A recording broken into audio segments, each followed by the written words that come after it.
দেখিছেনে ফ্ৰেণ্ডছ কেনেকুৱা এক্সিডেণ্ট অলপ পথে বাচিছে চাওকচোন গাড়ীখন এবাৰ ৰেলিং ভাঙি গৈছে দেখিছেনে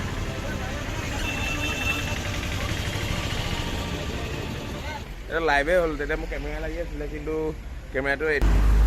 কিছুমান ড্ৰাইভাৰ অটো পালিৰ কাৰণে এনেকুৱা এক্সিডেণ্টবোৰ হয়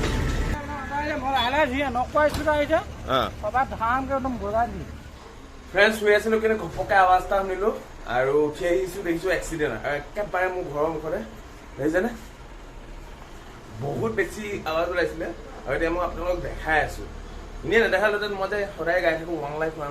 কিয় ওৱান লাইফ গাই থাকোঁ সেই বস্তুটো দেখাবলৈকে মই আজি এই ব্লগটো বনাইছোঁ ব্লগ নহয় ভিডিঅ'টো বনাইছোঁ আৰু চাই ৰাতিপুৱা এক্সিডেণ্ট ইয়াতে হৈছে আমাৰ কেন্দুগুৰিতে হৈছে এনেকে মাৰিছে ইয়াত জানে এক্সিডেণ্ট কেনেকৈ হৈছে এইখন কৰনো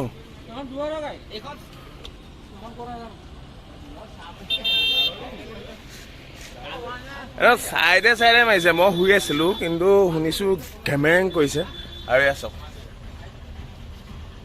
অৱস্থা এইবোৰ ড্ৰাইভাৰৰ অটো পালি যেনে তেনে বাচিছে এটা মেটেৰিয়েলৰ মাজত হৈছে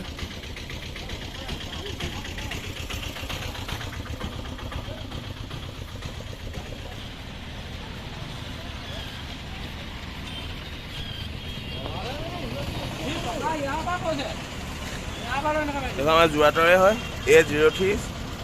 CC2699 পুৰা জাম হৈ গ'ল এবাৰ ৰেলিং ভাঙি গৈছে দেখিছেনে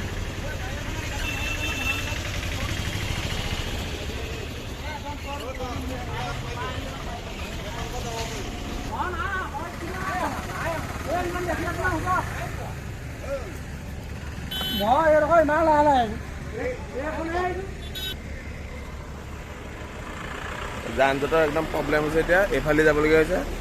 আৰু এইটো আমাৰ ঘৰটো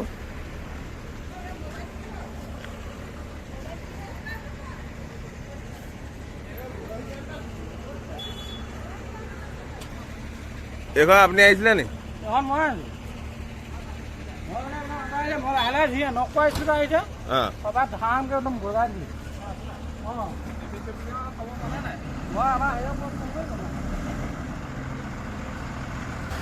এতিয়া ট্ৰাক এনেকে যাবলগীয়া হৈছে বুজিলে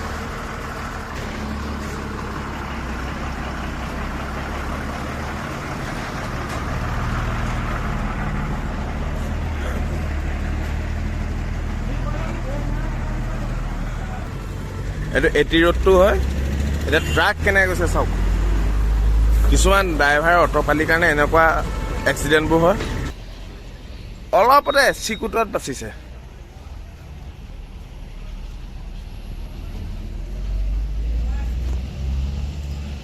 সেইকাৰণে মই কওঁ সদায় ওৱান লাইফ চ' বি কেয়াৰফুল যিমান পাৰে ইমান নিজক প্ৰটেক্ট কৰি ৰাখিব নহ'লে এনেকুৱা এক্সিডেণ্ট দেখিছেনে এটা লাইভে হ'ল তেতিয়া মোৰ কেমেৰা লাগি আছিলে কিন্তু কেমেৰাটো 80 ৰোডৰ ছাইডটো নাছিলে নহ'লে ধুনীয়াকৈ চাব পাৰিলোহেঁতেন